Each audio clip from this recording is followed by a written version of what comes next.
हरिः ओम् आपादमौलिपर्यन्तं गुरूणाम् आकृतिं स्मरेत् तेन विघ्नाः प्रणश्यन्ति सिद्ध्यन्ति च मनोरथाः।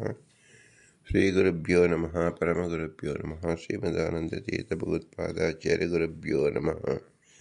मन्मनोभीष्टवरदं सर्वाभीष्टफलप्रदं पुरन्दरगुरुं वन्दे दासश्रेष्ठं दयानिधिं विद्याविनयसम्पन्नान् शान्तादिगुणब्रह्मितान् सच्छास्त्रप्रवचनासक्तान् एलमिलार्यन् गुरून् भजे। पृथ्वीमण्डलमध्यस्याः पूर्णबोधमतानुगाः वैष्णवाः विष्णुप्रियाः तान् नमस्ते गुरुमम। हरिः ओम्। ಶ್ರೀಶಾಪಾಹಿ ಅನಂತಕೋಟಿ ಬ್ರಹ್ಮಾಂಡ ನಾಯಕ ಎಂಬುದು ಶ್ರೀ ಪುರಂದರದಾಸರು ರಚಿಸಿದ ಭವ್ಯಗ್ರಂಥ. ಶಾಸ್ತ್ರ ಪ್ರಮೇಯಗಳು 180 ಗದ್ಯ ಮನೆಗಳು. ನಾವು 82ರಿಂದ 92ನೇ ಗದ್ಯವನ್ನು ನೋಡುತ್ತಿದ್ದೆವು. ಅಕ್ರೂರ ವರದ, ಅಂಬರೀಷ ವರದ, ನಾರದ ವರದ, ಪ್ರಹ್ಲಾದ ವರದ, ಗಜೇಂದ್ರ ವರದ, ಮುಚುಕುಂದ ವರದ, ಧ್ರುವ ವರದ, ವಿಭೀಷಣ ವರದ, ಪುಂಡರೀಕ ವರದ ಮತ್ತು ಪರಾಶರ ವರದ ಎಂಬುದು 10 ಜನ ವರದರು. 10 ಎಂಬುದು ಅನಂತ ಸಂಖ್ಯಾವಾಚಿ. ವರದರು ಅಂದರೆ ಶ್ರೇಷ್ಠ ಕರ್ಮವನ್ನು ಆಚರಿಸಿದ ಸಾತ್ವಿಕ ಪ್ರವೃತ್ತಿಗಳು, ಜೀವರು ಎಂದರ್ಥ. ಆದ್ದರಿಂದ ಇಂದು ನಾವು ಸಾತ್ವಿಕ ಪ್ರವೃತ್ತಿ ಉಳ್ಳತಕ್ಕಂಥ ಜೀವರು, ಅವರ ಕರ್ಮ, ಅವರ ಪ್ರಯತ್ನ ಮತ್ತು ಅವರ ಕರ್ತೃತ್ವ, ಇದರ ಬಗ್ಗೆ ನಾವು ತಿಳಿದುಕೊಳ್ಳಬೇಕು. ಮೊಟ್ಟ ಮೊದಲಿಗೆ ಜೀವರು ಕರ್ಮವನ್ನು ಮಾಡಬೇಕು ಎಂಬುದನ್ನು ಹೇಳುತ್ತೇವಲ್ಲ. ಕರ್ಮ ಅಂದರೆ ಏನು ಎಂಬುದನ್ನು ಶ್ರೀಕೃಷ್ಣ ಪರಮಾತ್ಮ ಭಗವದ್ಗೀತೆಯ 3ನೇ ಅಧ್ಯಾಯದ 14ನೇ ಶ್ಲೋಕದಿಂದ 18ನೇ ಶ್ಲೋಕದವರೆಗೂ ವಿಶೇಷಾಕಾರವಾಗಿ ತಿಳಿಸಿಕೊಟ್ಟಿರುತ್ತಾನೆ. ನಾವು ಅದನ್ನು ಅವಗಾಹನೆ ಮಾಡಬೇಕು. ಅದರಿಂದ ಕರ್ಮದ ಪೂರ್ಣ ಅರ್ಥವನ್ನು ನಾವು ತಿಳಿದುಕೊಂಡಂತೆ ಆಗುತ್ತದೆ. ಎಲ್ಲದಕ್ಕೂ ವೇದವ್ಯಾಸರೇ ನಮಗೆ ಮಾರ್ಗವನ್ನು ತೋರಿಸಿದ್ದಾರೆ. ನಾವು ಮಾರ್ಗವನ್ನು ಅನುಸರಿಸುವುದೇ ನಮ್ಮ ಕಾಯಕವಾಗಿದೆ. ಅದೇ ರೀತಿಯಲ್ಲಿ ನಾವು ಪ್ರಯತ್ನವನ್ನು ಮಾಡಬೇಕು. ಅದೇ ಅರ್ಥವನ್ನು ನಾವು ತಿಳಿದುಕೊಳ್ಳಬೇಕು. ನಮ್ಮ ಮನಸ್ಸಿಗೆ ಬಂದ ಅರ್ಥವನ್ನು ಹೇಳಬಾರದು. ವೇದವ್ಯಾಸರು ಹೇಳಿದಂಥ ಅರ್ಥವನ್ನು ಮಾತ್ರ ನಾವು ಮನಸ್ಸಿನಿಂದ ಗಟ್ಟಿ ಮಾಡಿಕೊಳ್ಳಬೇಕು. ಚಾತುರ್ವರ್ಣ ಮಯಾ ಸೃಷ್ಟಂ ಗುಣಕರ್ಮ ವಿಭಾಗಶಃ ತಸ್ಯ ಕರ್ತಾರಮಪಿ ಮಾಂ ವಿದ್ಯುತ್ಕರ್ತಾರಂ ಅವ್ಯಯಂ.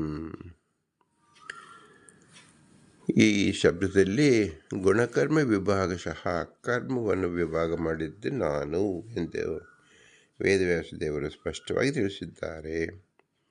ಆದ್ದರಿಂದ ಕರ್ಮ ಅಂದರೆ ಏನು ಎಂಬುದನ್ನು ಸಹ ಅವರು ತಿಳಿಸಿಕೊಡುತ್ತಾರೆ. 4 ವರ್ಣಗಳ ಜನರನ್ನು ಸತ್ವಾದಿ ಗುಣಗಳ ಶಮದಮಾದಿ ಕರ್ಮಗಳ ವಿಭಾಗಪೂರ್ವಕವಾಗಿ ನಾನೇ ಸೃಷ್ಟಿ ಮಾಡಿರುವೆನು. ಇವರೆಲ್ಲರ ಸೃಷ್ಟಿಕರ್ತ ನಾನಾದರೂ ನನ್ನ ಸೃಷ್ಟಿಕರ್ತನಿಲ್ಲ. ನನ್ನಲ್ಲಿ ಕರ್ತೃತ್ವ ಅಂದರೆ ಕರ್ಮಲೇಪಕ್ಕೆ ಕಾರಣವಾದ ನನ್ನಲ್ಲಿ ಇಲ್ಲ. ನನ್ನನ್ನು ನಾಶರಹಿತ ಎಂದು ತಿಳಿ. ಮಾಂ ವಿದ್ಯೆ ಅಕರ್ಥಾಂ ಅವ್ಯಯಂ. ಭಗವಂತನನ್ನು ಅವನ ವಿಳಾಸವನ್ನು ತಿಳಿಸಿಕೊಟ್ಟಿದ್ದಾರೆ. ಭಗವಂತ ಅಕರ್ತ ಮತ್ತು ಅವ್ಯಯ. ಇನ್ನು ಉಳಿದ ಜೀವರು ಯಾರು? ಕರ್ಮಿಗಳು. ಅದನ್ನು ಶ್ರೀಮದಾನಂದ ತೀರ್ಥರು ನಮಗೆ ವಿಶೇಷಾಕಾರವಾಗಿ ಪಾಠ ಮಾಡುತ್ತಾರೆ. ಅಹಮೇವ ಹಿ ಕರ್ತ ಇಚ್ಛಾಹ ಚಾತುರ್ವರ್ಣಮಿತಿ. ಚಾತುರ್ವರ್ಣಂ ಸಮುದಾಯ ಸಾತ್ವಿಕೋ ಬ್ರಾಹ್ಮಣ, ಸಾತ್ವಿಕ ರಾಜಸ ಕ್ಷತ್ರಿಯ, ರಾಜಸ ತಾಮಸ ವೈಶ್ಯ, ತಾಮಸ ಶೂದ್ರ ಇತಿ ಗುಣವಿಭಾಗ. ಕರ್ಮವಿಭಾಗಸ್ತು ಶಮೋ ದಮಃ ಇಚ್ಛಾದೀನ ವಕ್ಷ್ಯತೆ. ಕ್ರಿಯಾಯಾಂ ವೈಲಕ್ಷಣ್ಯಾತ್ ಕರ್ತಾ ಅಪಿ ಅಕರ್ತಾಃ ತಥಾ ಹಿ ಶ್ರುತಿಃ ವಿಶ್ವಕರ್ಮ ವಿಮನಃ ಇಚ್ಛಾದಿ ತನುರ್ವಿದ್ಯಾ ಕ್ರಿಯಾಕೃತಿಃ ಇತಿ ಚ ಸಾಧಿತಂ ಏತತ್ ಪುರಸ್ತಾತ್. ಚಾತುರ್ವರ್ಣಂ ಅಂದರೆ ಬ್ರಾಹ್ಮಣಾದಿ 4 ವರ್ಣಗಳ ಸಮುದಾಯ. ಬ್ರಾಹ್ಮಣ ಅಂದ್ರೇನು? ಸತ್ವಗುಣ ಉಳ್ಳವನು. ಕ್ಷತ್ರಿಯ ಅಂದರೆ ಸತ್ವ ಮತ್ತು ರಜೋಗುಣ ಉಳ್ಳವನು, ವೈಶ್ಯ ರಜೋಗುಣ ಮತ್ತು ತಮೋಗುಣ ಉಳ್ಳವನು, ಶೂದ್ರ ಅಂದರೆ ತಮೋಗುಣ ಉಳ್ಳವನು.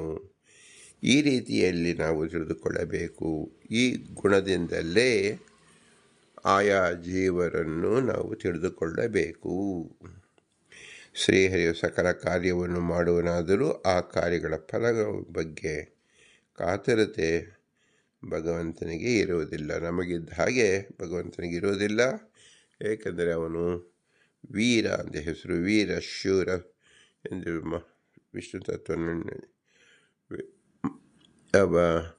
ಸಹಸ್ರನಾಮದಲ್ಲಿ ತಿಳಿಸಿದ್ದಾರೆ. ವೀರ ಅಂದರೆ ಅಂಜಿಕೆ ಇಲ್ಲದೆ ಪೂರ್ಣ ಮಾಡತಕ್ಕಂಥವನು, ಜ್ಞಾನಿಯಾದ್ದರಿಂದ ಅಂತ ತಿಳಿಯಬೇಕು. ಭಗವಂತನ ಆಕೃತಿ ಜ್ಞಾನರೂಪವಾದ ಕ್ರಿಯೆ. ಹೀಗೆ ಶ್ರೀಹರಿ ಕರ್ತನಾದರೂ ಅಕರ್ತ ಎಂಬುದು ಗೀತೆಯ ಅಭಿಪ್ರಾಯ.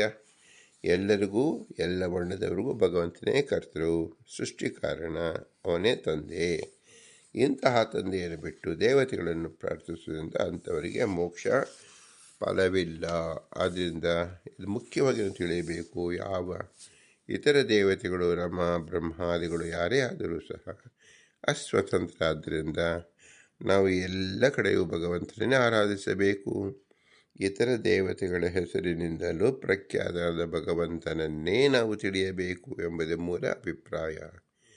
ಜೀವರಲ್ಲಿ 3 ವಿಧ ಇದ್ದಾರೆ. ಒಬ್ಬರು ಸಾತ್ವಿಕರು, ರಾಜಸರು, ತಾಮಸರು.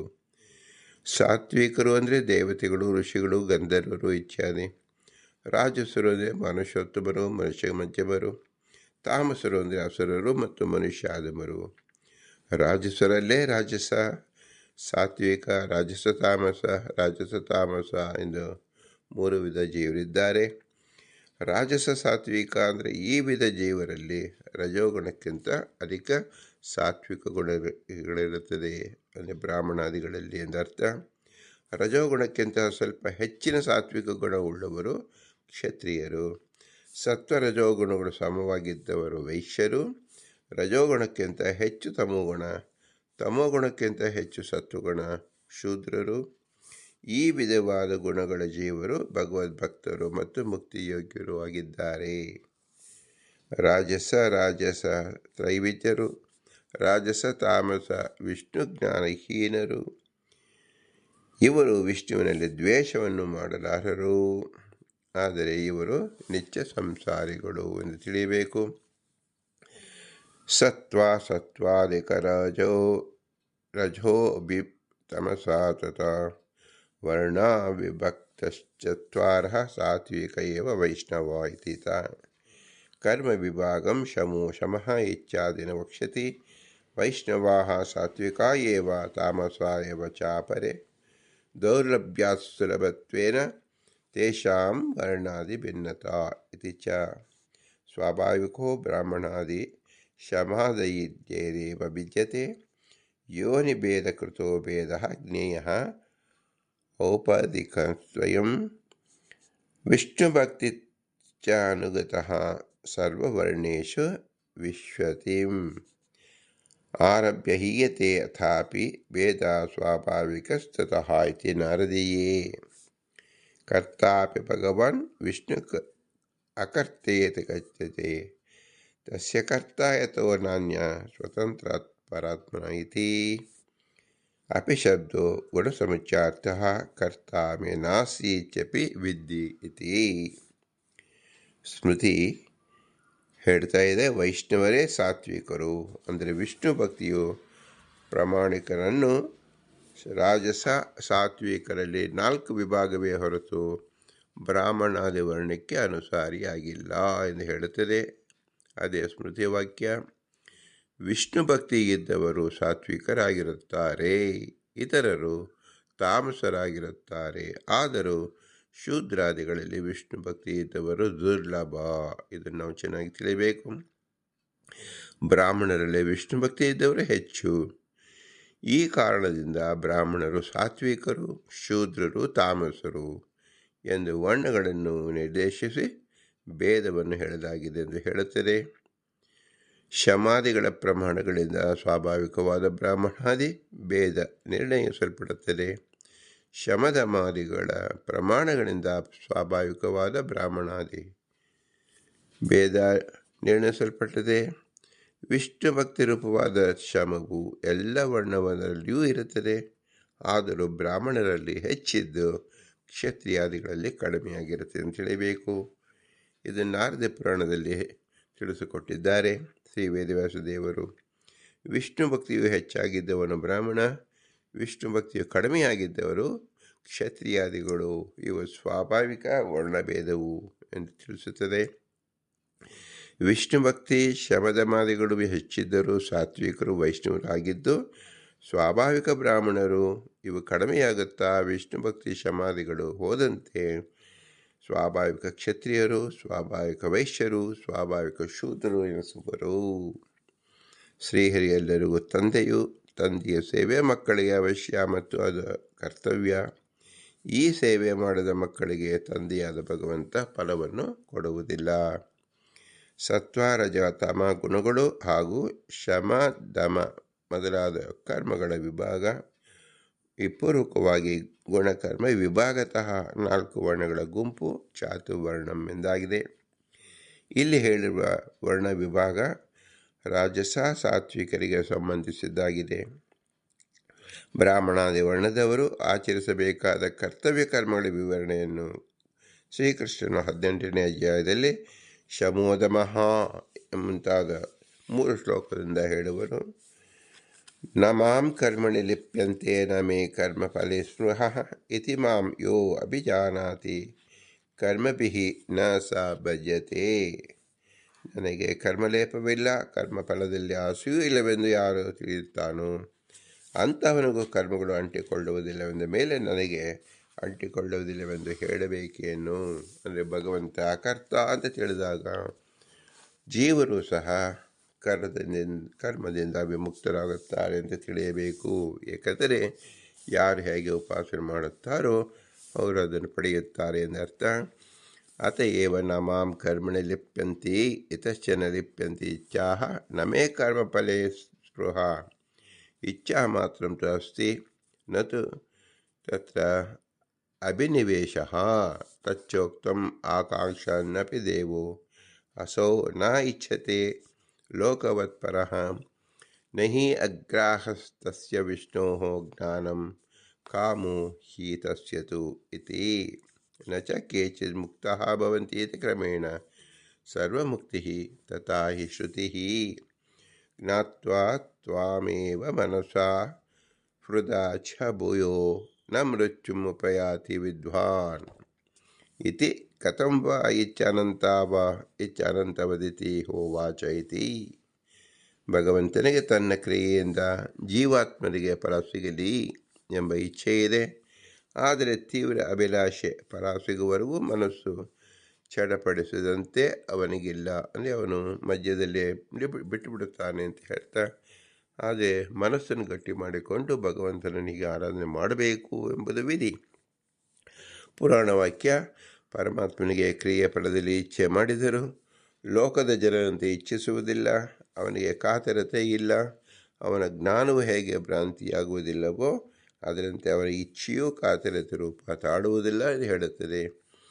ಮುಮುಕ್ಷುಗಳು ಭಗವಂತನನ್ನು ನಿಷ್ಕಾಮ ಕರ್ಮದಿಂದ ಆರಾಧಿಸುತ್ತಾ ಜ್ಞಾನ ಸಂಪಾದಿಸಿ ಅದರಿಂದ ಅಪರೋಕ್ಷ ಜ್ಞಾನ ಮುಕ್ತತೆ ಪಡೆಯುವ ವಿಚಾರ ಹಿಂದಿಗೆ ತಿಳಿಸಲಾಗಿದೆ.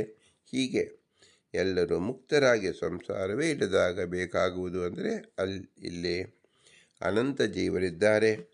ಜೀವರಂತೆ ಕಾಲವು ಅನಂತ. ಆದರೆ ಭಗವಂತ ಅನಂತತೆ ಕಾಲದ ಅನಂತತೆಗಿಂತ ಹೆಚ್ಚಿನದು, ಊಹಿಸಲಾಗದ್ದು ಅಂತ ಅರ್ಥ. ಅದರಂತೆಯೇ ಜೀವರ ಅನಂತತೆಯು ಕಾಲದ ಅನಂತಕ್ಕಿಂತಲೂ ಅಧಿಕವಾದದ್ದು. ಈ ರೀತಿ ಶ್ರುತಿ ತಿಳಿಸ್ತಾ ಇದೆ. ಅನಂತ ಜೀವಗಣಗಳು ಇರುವುದರಿಂದ ಅವುಗಳ ನಿರಂತರ ಪ್ರವಾಹ ಹರಿಯುತ್ತಲೇ ಇರುತ್ತದೆ. ಪ್ರತಿ ಕಲ್ಪದಲ್ಲಿಯೂ ಜೀವರು ಮುಕ್ತರಾಗುತ್ತಿದ್ದರೂ ಸಂಸಾರದಲ್ಲಿ ಜೀವರಿಲ್ಲ ಎಂಬ ಪರಿಸ್ಥಿತಿ ಉಂಟಾಗುವುದಿಲ್ಲ. ಅನಂತ್ಯದಲ್ಲಿ ತಾರತಮ್ಯವಿದೆ. ಕ್ಷಣಗಳು ಅನಂತ, ದಿನಗಳು ಅನಂತ. ಆದರೆ ಕ್ಷಣ ದಿನಕ್ಕಿಂತ ಹೆಚ್ಚಿನದು. ಹಾಗೆಯೇ ಜೀವರು ಅನಂತ, ಭಗವಂತನುಗಳು ಅನಂತ. ಆದರೆ ಗುಣಗಳ ಅನಂತತೆಯೇ ಹೆಚ್ಚು. ಜೀವರು ಕಾಲವು ಅನಂತವಾದರೂ ಈ ಅನಂತದಲ್ಲಿ ತಾರತಮ್ಯವಿದೆ. ಅನಂತದಲ್ಲಿ ತಾರತಮ್ಯವನ್ನು ಹೇಳುವ ವಸ್ತುಶ್ರುತಿ ಹೀಗಿದೆ. ಅನಾಗತಾತೀತಸ್ಯ ಯಾವಂತಹ ಸಹಿತ ಕ್ಷಣಃ ಅತೀತ ಅನಾಗತಶ್ಚೈವ ಯಾವಂತ ಪರಮಾಣವಃ ತತೋಪಿ ಅನಂತಗುಣಿತೋ ಜೀವಾನಾಂ ರಾಶಿಯಃ ಪೃಥಕ್. ಇದು ತಾತ್ಪರ್ಯ. ಜೀವಾಭೇದ ನಿವೃತ್ತ್ಯರ್ಥಂ ಮಾಂ ಇತಿ ವಿಶೇಷಣಂ ನ ಮಾಂ ಕರ್ಮಣಿ ಲಿಪ್ಯಂತಿ ಇತ್ಯಾದಿಯಾದ ಶ್ಲೋಕದಲ್ಲಿ ತಾನು ಬ್ರಹ್ಮನಿಂದ ಅಭಿನ್ನ ಎಂಬ ಅಭಿಪ್ರಾಯದಿಂದ ನನ್ನನ್ನು ಕರ್ಮಗಳಲ್ಲಿ ಲೇಪಿಸುವುದಿಲ್ಲ ಎಂದು ಯಾವ ಜೀವನು ತನ್ನನ್ನು ತಿಳಿಯುತ್ತಾನೋ ಎಂಬ ತಪ್ಪು ವ್ಯಾಖ್ಯಾನ ಸಂಭವಕ್ಕೆ ಅವಕಾಶ ಕೊಡದಿರಲು ಇತಿ ಮಾಂ ಎಂದು ಮತ್ತೆ ತಿಳಿಸಿದ್ದಾನೆ. ಹೀಗೆ ಕೃಷ್ಣನಿಗೆ ಕರ್ಮಲೇಪವಿಲ್ಲವೆಂದು ತಿಳಿಯಬೇಕು ಎಂದು ಸ್ಪಷ್ಟಪಡಿಸಿ ಜೀವ ಬ್ರಹ್ಮರ ಭೇದವನ್ನು ಹೇಳುವ ಪ್ರಸಕ್ತಿ ಇಲ್ಲ ಎಂದು ಇತಿ ಮಾಂ ಎಂದು ಮತ್ತೆ ಹೇಳಿದ್ದಾರೆ.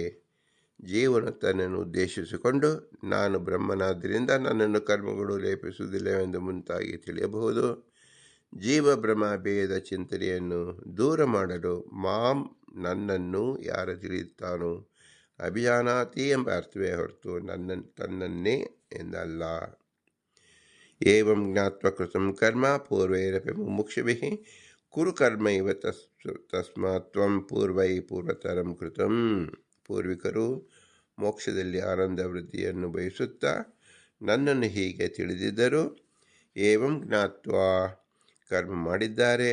ಅವರ ಹಿಂದಿನ ಕಾಲದಿಂದಲೂ ಮಾಡಿಕೊಂಡು ಬಂದಿರುವ ಕರ್ಮವನ್ನು ನೀನು ಅವಶ್ಯ ಮಾಡು. ನೀನು ಜ್ಞಾನಿ. ಜ್ಞಾನಿಗೆ ಕರ್ಮ ಬಂಧನವಿಲ್ಲವೆಂದು ತಿಳಿದು ಕರ್ಮ ಮಾಡದೇ ಇರಬೇಡ ಎಂದು ಹೇಳಿ ಕೃಷ್ಣಗೆ ಅರ್ಜುನಿಗೆ ಬೋಧಿಸುತ್ತಾನೆ.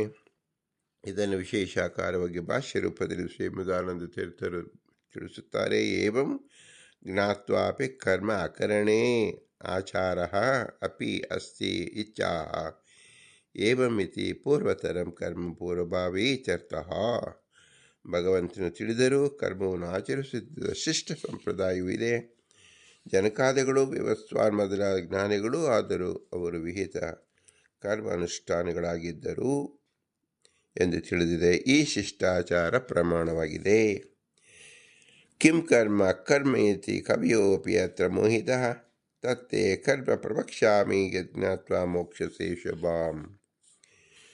ಯಾವುದು ಸತ್ಕರ್ಮ, ಯಾವುದು ದುಷ್ಕರ್ಮ, ಕರ್ಮಹೀನತೆ ಯಾವುದು ಎಂಬ ವಿಷಯದಲ್ಲಿ ಜ್ಞಾನಿಗಳಿಗೂ ಸಹ ಮೋಹಕ್ಕೆ ಒಳಗಾಗುತ್ತಾರೆ. ಆದ್ದರಿಂದ ಕರ್ಮದ ಸರಿಯಾದ ಅರ್ಥವನ್ನು ಹೇಳುತ್ತೇನೆ ಕೇಳು ಎಂದೇಳಿ ಶ್ರೀಕೃಷ್ಣ ತಿಳಿಸ್ತಾ ಇದ್ದಾನೆ. ಕರ್ಮ ಮಾಡಲೇಬೇಕು. ಆ ಕರ್ಮವನ್ನು ನಿನಗೆ ಹೇಳುವೆನು. ಅದನ್ನು ತಿಳಿದು ಅಶುಭವಾದ ಕರ್ಮ ಬಂಧನದಿಂದ ಬಿಡುಗಡೆ ಹೊಂದುವಿ ಎಂದು ಹೇಳಿದ್ದಾರೆ. ಅದನ್ನು ಭಾಷ್ಯ ರೂಪದಲ್ಲಿ ಶ್ರೀಮದಾನಂದ ತಿಳಿಸುತ್ತಾರೆ. ಕರ್ಮ ಕುರು ಇತ್ಯುಕ್ತಂ ತಸ್ಯ ಕರ್ಮಣಃ ದುರ್ವಿಜ್ಞೇಯತ್ವಂ ಆಹಾ ಸಮ್ಯಕ್ ವಕ್ತುಂ ಕಿಂ ಕರ್ಮ ಇತಿ. ಕರ್ಮವನ್ನು ಸರಿಯಾಗಿ ರೂಪಿಸಲು ಅದರ ಜ್ಞಾನ ಯತ್ನ ಸಾಧ್ಯ. ಮೊದಲು ಅದರಲ್ಲಿ ಕುತೂಹಲವನ್ನು ಉಂಟು ಮಾಡುವುದಕ್ಕಾಗಿ ಕರ್ಮ ಸ್ವರೂಪವು ಸುಲಭವಾಗಿ ತಿಳಿಯುವಂತಹದ್ದಲ್ಲ ಎಂದು ಹೇಳಿದೆ. ಅಕರ್ಮ ಕರ್ಮಹೀನತೆ ಎಂದು ವಿರುದ್ಧ ಕರ್ಮ ಎಂದು ತಿಳಿಯಬೇಕು. ಅನುಷ್ಠಾನ ಮಾಡಬೇಕಾದ ಕರ್ಮವನ್ನೇ ಹೊರತು ಅಕರ್ಮ ವಿಕರ್ಮಗಳನ್ನಲ್ಲ. ಆದ್ದರಿಂದ ಕರ್ಮಕ್ಕೆ ಪ್ರಾಧಾನ್ಯ. ಕರ್ಮಣೋ ಹಿ ಅಪಿ ಬೋದ್ಧವ್ಯಂ ಚ ವಿಕರ್ಮಣಃ ಅಕರ್ಮಣಶ್ಚ ಬೋದ್ಧವ್ಯಂ ಗಹನ ಕರ್ಮಣೋ ಗತಿ.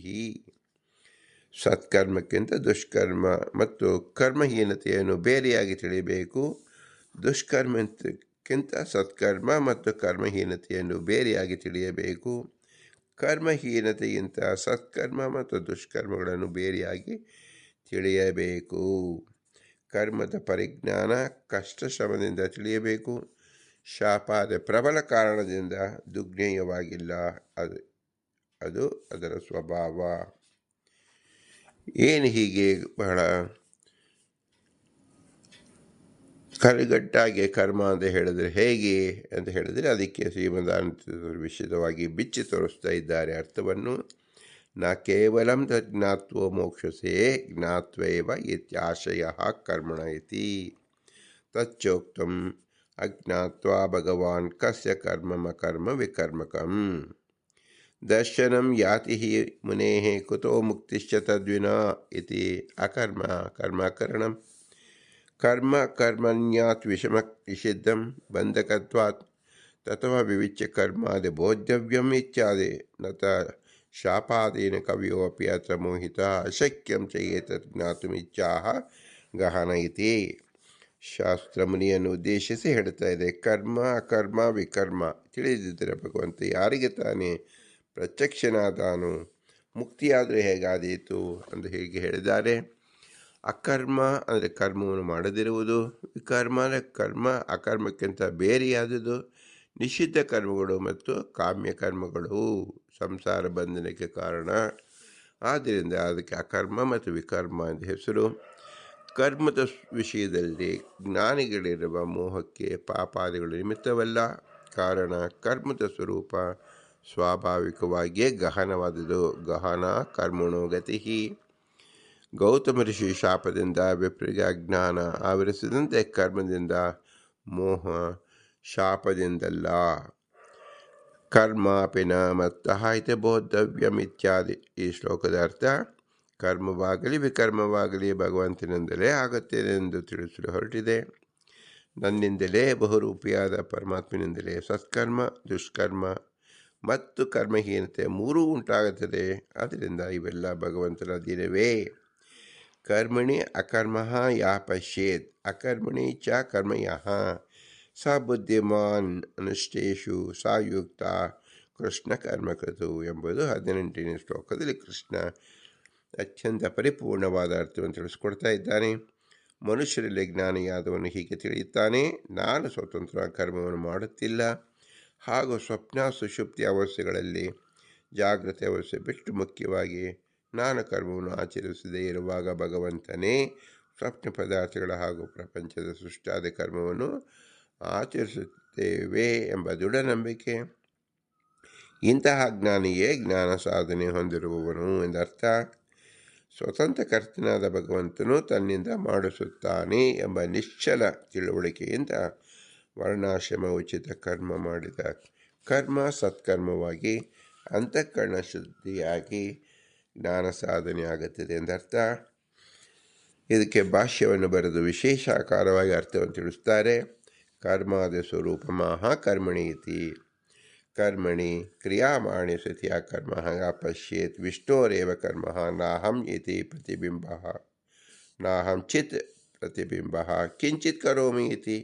ಅಕರ್ಮಣಿ ಸುಪ್ತಾದೌ ಅಕರ್ಣಾವಸ್ಥಾ ಮಾಂ ಪರಮೇಶ್ವರಸ್ಯ ಕರ್ಮ ಯ ಪಶ್ಯತಿ ಅಯಮೇವ ಪರಮೇಶ್ವರಃ. ಸರ್ವದಾ ಸರ್ವಸೃಷ್ಟ್ಯಾದಿ ಕರೋತಿ ಇತಿ ಸ ಬುದ್ಧಿಮಾನ್ ಜ್ಞಾನಿ ಸ ಏವ ಚ ಯುಕ್ತಾಃ ಯೋಗಯುಕ್ತಾಃ ಸರ್ವಕರಣಾತ್ ಸ ಏವ ಚ ಕೃಷ್ಣ ಕರ್ಮಕೃತ ಕೃಷ್ಣ ಪರವತ್ವಾತ್.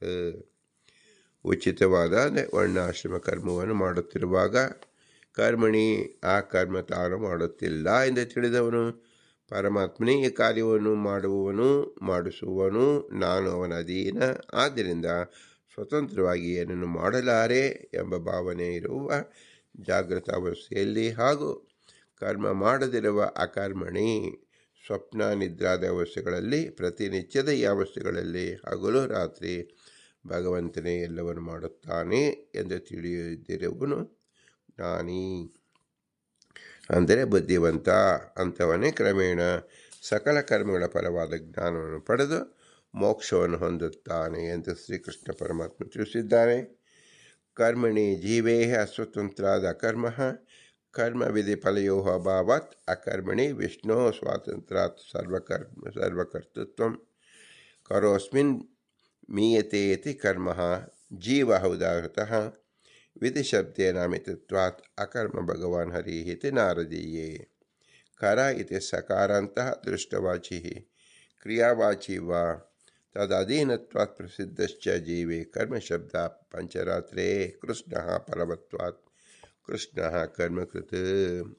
ಜೀವನಿಗೆ ಕರ್ತೃತ್ವವಿಲ್ಲ ಎನ್ನುವುದನ್ನು ಕರ್ಮಣಿ ಅಕರ್ಮ ಎಂಬುದಾಗಿ ಪ್ರಯೋಗಿಸಿದ್ದಾರೆ. ಕರ್ಮ ಶಬ್ದ ಜೀವ ಎಂಬ ಅರ್ಥವನ್ನು ತಿಳಿಸುವುದರಿಂದ ಇತಿ ಪಂಚರಾತ್ರದಲ್ಲಿ ಜೀವನು ಅಸ್ವತಂತ್ರನಾದ್ದರಿಂದ ಅವನಿಗೆ ಕರ್ಮವಿಲ್ಲ, ಸ್ವಾತಂತ್ರ್ಯ ಕರ್ಮವಿಲ್ಲ ಅಂದರೆ ಅಕರ್ಮ ಎಂದರ್ಥ. ಆದರೆ ವಿಷ್ಣುವನ್ನು ಅಕರ್ಮಣಿ ಚ ಕರ್ಮಃ ಎನ್ನುತ್ತಾರೆ. ಕಾರಣ ಅವನಲ್ಲಿ ಸರ್ವಕರ್ತೃತ್ವವು ಸ್ವಾತಂತ್ರ್ಯೇಣ ಹಾಗೂ ಕರ್ಮಗಳ ವಿಧಿ ಮತ್ತು ಫಲಗಳು ಇಲ್ಲವಾದುದರಿಂದ ಎಲ್ಲ ಕರ್ಮಗಳನ್ನು ಜ್ಞಾನಿಗಳು ಮಾಡದಿದ್ದರೂ ಎಲ್ಲ ಕರ್ಮ ಫಲವಾಗಿ ಸಿಗಬಹುದಾದ ಮೋಕ್ಷ ಫಲವು ಯೋಗ್ಯತಾನುಸಾರವಾಗಿ ನಿಶ್ಚಿತವಾಗಿ ದೊರೆಯುವುದರಿಂದ ಅವನನ್ನು ಎಲ್ಲ ಕರ್ಮವನ್ನು ಮಾಡಿದವರು ಕೃಷ್ಣ ಕರ್ಮಕೃತು ಎನ್ನುತ್ತಾರೆ. ಸ್ವತಂತ್ರನಾದ ಭಗವಂತನೇ ಕರ್ಮವನ್ನು ಮಾಡುವನು. ಸ್ವಪ್ನದಲ್ಲಿ ಆನೆ, ಕುದುರೆ, ಸಿಂಹ ಮುಂತಾದ ಪದಾರ್ಥವನ್ನು ತೋರಿಸುವನು. ಬಾಹ್ಯ ಪ್ರಪಂಚ, ಮಹತ್ತತ್ವ ಮೊದಲಾದವನು ಸೃಷ್ಟಿಸುವನು ಎಂದು ತಿಳಿಯುವನು. ಕರ್ಮಸ್ವರೂಪ ಜ್ಞಾನ ಬುದ್ಧಿಮಾನ್ ಜ್ಞಾನಿ ಎನಿಸಿಕೊಳ್ಳುತ್ತಾನೆ. ಜ್ಞಾನ ಉಪಾಸಾಯ ಇದ್ದವನು ಎಂದರ್ಥ. ಆದಿಯಸ್ಯೆ ಸರ್ವ ಸಮಾರಂಭ ಕಾಮಸಂಕಲ್ಪವರ್ಜಿತಾ ಜ್ಞಾನಾಗ್ನಿ ವರ್ಧಕಂ ಕರ್ಮಾಣಂ ತಮಾಹು ಪಂಡಿತಂ ಬುಧಃ. ಯಾರ ಕರ್ಮಾಚರಣೆಗಳು ಫಲ ಇಚ್ಛೆಗಳಿಂದ ರಹಿತವಾಗಿದೆಯೋ ಹಾಗೂ ನನ್ನಲ್ಲಿ ಸ್ವತಂತ್ರ ಕರ್ತೃತ್ವ ಇಲ್ಲವೆಂದು ತಿಳಿದಿರುವನು ಅಂಥವನನ್ನು ಪಂಡಿತ ಬುಧ ತತ್ವಜ್ಞಾನದ ಹೆಸರು. ಏತಯೇವ ಪ್ರಪಂಚಯತಿ ಯಸ್ಯ ಇಚ್ಛಾದೀನ ಶ್ಲೋಕ ಪಂಚಕೇನ ಉಕ್ತ ಪ್ರಕಾರೇಣ ಜ್ಞಾನಾಗ್ನಿ ದಗ್ಧ ಕರ್ಮಾಣಂ. ಜ್ಞಾನಾಗ್ನಿ ದಗ್ಧ ಕರ್ಮ ಅಂದರೆ ಭಗವಂತನೇ ಕರ್ತೃ, ನಾನು ಸ್ವತಂತ್ರ ಏನನ್ನು ಮಾಡುತ್ತಿಲ್ಲ ಎಂಬ ಜ್ಞಾನವುಳ್ಳವನು. ಯಾರ ಸಕಲ ಕರ್ಮಾಚರಣೆಗಳು ಯಸ್ಯ ಸರ್ವೇ ಸಮಾರಂಭ ಫಲಾಭಿಲಾಷಿಯು ಸಂಕಲ್ಪ ಈ ಕರ್ಮದಿಂದ ಫಲ ಪಡೆಯಲು ಇವರಿಂದ ರಹಿತವಾಗಿ ಇದೆಯೋ ಅಂತಹವನು ಭಗವಂತನೇ ಸ್ವತಂತ್ರವಾಗಿ ಎಲ್ಲ ಕರ್ಮವನ್ನು ಮಾಡುವವನು ಎಂದು ತಿಳಿದು ಹಾಗೂ ತನಗೆ ಸ್ವತಂತ್ರವಾಗಿ ಮಾಡುವ ಕರ್ಮವಿಲ್ಲವೆಂದೇ ತಿಳಿದಿರುವವನನ್ನು ಪಂಡಿತ ಎಂದು ಹೇಳುತ್ತಾರೆ. ತ್ಯಕ್ತಾ ಕರ್ಮ ಫಲಸಂಗಂ ನಿತ್ಯತೃಪ್ತೋ ನಿರಾಶ್ರಯ ಕರ್ಮಣಿ ಅಭಿಪ್ರವೃತ್ತೋಪಿ ನೈವ ಕಿಂಚಿತ್ ಕರೋತಿ ಸಹ. ನಿತ್ಯತೃಪ್ತನು ಕರ್ಮದಲ್ಲಿ ಫಲದಲ್ಲಿಯೂ ಆಸೆಯನ್ನು ತೊರೆದವನು ತನಗೆ ಬೇರೆ ಆಶ್ರಯ ಇಲ್ಲದವನು ಆದ ಶ್ರೀಹರಿಯು ಪ್ರತಿಬಿಂಬ ತಾನೆಂದು ತಿಳಿದವನು ಕರ್ಮಾಚರಣೆಯಲ್ಲಿ ತೊಡಗಿದರೂ ಅಂತಹವನು ಕರ್ಮವನ್ನು ಮಾಡದವನು ಎನಿಸುತ್ತಾನೆ. ನಚ ಕಾಮ ಸಂಕಲ್ಪಾಭಾವೇನ ಅಲಂ ಅಸಂಗಂ ಅಸ್ನೇಹಂ ತ್ಯಕ್ತ್ವಾ ಜ್ಞಾನಸ್ವರೂಪಮಃ ಪುನಃ ನಿತ್ಯತೃಪ್ತ ಇತಿ ನಿತ್ಯತೃಪ್ತ ನಿರಾಶಿಯೇ ಈಶ್ವರ ಸ್ವರೂಪ ಅಸ್ಮಿ ಇತಿ ತಥಾವಿಧಃ. ಕರ್ಮ ಮತ್ತು ಅದರ ಫಲವಾಗಿ ಅಸಂಗ ಸ್ನೇಹವನ್ನು ಬಿಡಬೇಕು. ನಿತ್ಯತೃಪ್ತನಾದ ಫಲಕ್ಕಾಗಿ ಇನ್ನೊಬ್ಬರನ್ನು ಆಶ್ರಯಿಸಿ ಈಶ್ವರನ ಪ್ರತಿಬಿಂಬನಾದ್ದರಿಂದ ನಾನು ಸ್ವರೂಪತಃ ಅಂಥವನು ಎಂದು ತಿಳಿದವನು ಕರ್ಮದಲ್ಲಿ ತೊಡಗಿದರೂ ಅವನು ಏನನ್ನೂ ಮಾಡುವುದಿಲ್ಲ. ಕಾರಣ ಅವನಿಗೆ ಏನನ್ನಾದರೂ ಮಾಡಲು ಸ್ವಾತಂತ್ರ್ಯವಿಲ್ಲ. ಹೀಗೆ ಸ್ವಾತಂತ್ರ್ಯ ಅಭಿಮಾನ ಇಲ್ಲದವರಿಂದ ಅವನು ಮಾಡಿದ ಕರ್ಮ ಬಂಧಕವಾಗದೆ ಸಾಧಕವಾಗುವುದು ಎಂದು ಶ್ರೀಮದಾನಂದ ತೀರ್ಥರು ಅಭಿಪ್ರಾಯಪಟ್ಟಿದ್ದಾರೆ. ಆದ್ದರಿಂದ ಕರ್ಮದ ಸ್ವರೂಪ ಅಂದರೆ ಏನು? ನಾಹಂ ಕರ್ತ ಹರಿಕರ್ತ ಎಂಬುದೇ ಆಗಿದೆ. ನಾಹಂ ಕರ್ತ ಹರಿಕರ್ತ ಎಂಬ ಮೂಲ ಮಂತ್ರಾರ್ಥದ ಅರ್ಥವನ್ನು ನಾವು ಈ ರೀತಿಯ ತಿಳಿಬೇಕು. ನಾವೆಲ್ಲರೂ ಅಸ್ವತಂತ್ರರಾದ್ದರಿಂದ ಸ್ವತಂತ್ರರಾದ ಭಗವಂತ ಪ್ರಭುವೇ ನಮ್ಮಲ್ಲಿ ನಿಂತು ಮಾಡಿಸುತ್ತಿದ್ದಾನೆ, ದೇವತೆಗಳು ನಿಂತು ಮಾಡಿಸುತ್ತಾನೆ, ಕರಣಗಳು ನಿಂತು ಮಾಡಿಸುತ್ತಿದ್ದಾನೆ ಎಂಬ ತಿಳಿಯುವುದೇ ಕರ್ಮದ ಮುಖ್ಯ ಅರ್ಥ. ಭಗವಂತ ಅಕರ್ಮ ಅಂದರೆ ತನಗಾಗಿ ಏನು ಮಾಡುತ್ತಿಲ್ಲ, ಆದ್ದರಿಂದ ಅವನು ಅಕರ್ಮ. ಜೀವನು ಮಾಡುತ್ತಿದ್ದರೂ ತಾನು ಅಸ್ವತಂತ್ರ, ಆದ್ದರಿಂದ ಅವನು ಅಕರ್ಮ ಹೀಗೆ ಅನಿಸಿಕೊಳ್ಳುತ್ತದೆ. ಯಾರ ಅಕರ್ಮಗಳು ಕರ್ಮದ ಬಂಧನಕ್ಕೆ ಸಿಕ್ಕುವುದಿಲ್ಲ, ಅದನ್ನು ಮೋಕ್ಷವನ್ನು ಪಡೆಯುತ್ತಾರೆ ಎಂಬುದೇ ಮುಖ್ಯ ತಾತ್ಪರ್ಯ.